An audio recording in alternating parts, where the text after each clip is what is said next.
Hello po, Mr. JCL po pala ulit. Ayun, pag-usapan natin yung upload ni Kalingap Prab about sa EDC. So yun, lumabas sila ni Kalingap Edu at si Biancy. Pag-usapan nila yung about sa pupuntahan nila sa Palawan. Na sinabi rin ni Kalingap Edu na siya mismo magpapaalam kay Biancy dito sa mga magulang. Well, tama yung ginawa ni Kalingap Edu. Talagang dapat din talaga. Dapat ikaw yung magpapaalam kung kailangan kayo. Dami na naman nila nakuha mga blessings sa kanilang mga taga-suporta.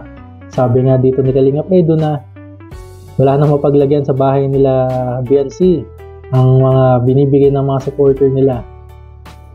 And ayun nga, at meron pang nagpaabot ng cash na gagamitin sa pagpunta sa Palawan.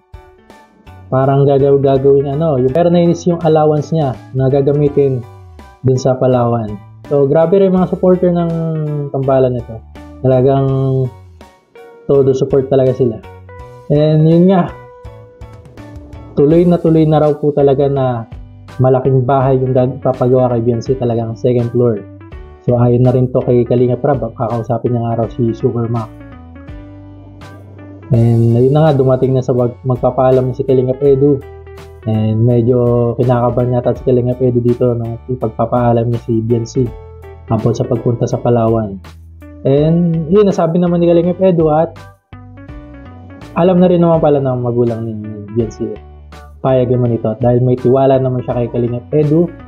And andun rin naman lahat, sila Kalingap Prab. And sobra-sobra din daw po ang pasasalamat ng mga magulang ni Biancy sa natatanggap nilang mga blessing sa Kalingap and sa mga supporter nito. And yun, kaabang-abang talaga to. Ang daming aabangan ng mga taga-suporta. Sigurado tong Palawan trip nila is maraming mga supporter ang mag-aabang dito. Talagang inaantay ito ng mga supporter. At saka yung bahay ni Biancy, talagang inaabangan yan. Dahil ito na yata ang pinakamalang babahay dahil may second floor yung gagawin pabahay, and napakadami pang sponsor na nagpaabot ng kanilang mga tulong para pandagdag sa pagpapagawa ng bahay. Yan yun, abangan natin yan sa mga susunod pang vlog ni Kalingap Prab kung kailan masisimulan ng bahay nila Biancy. And ako nga po pala ulit si Mr. JCL. Kung hindi ka pa napag-subscribe sa aking channel, mag-subscribe ka na para updated ka sa mga susunod pang i-upload. Yun lang po, thank you!